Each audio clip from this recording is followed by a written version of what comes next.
През миналия сезон корейката стана и световна шампионка за девойки.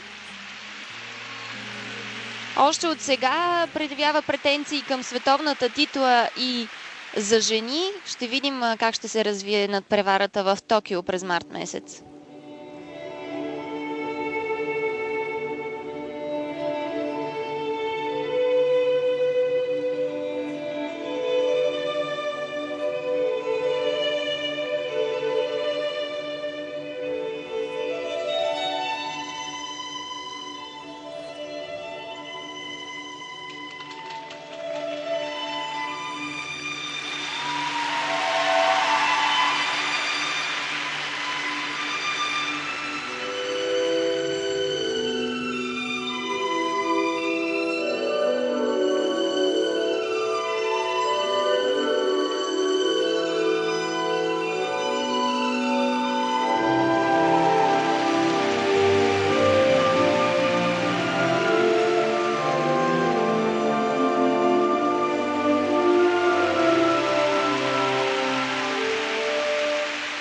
Второто изпълнение на Юна Ким беше част от волната й програма, с която тя спечели сърцата и на публиката, и високите оценки на съдиите.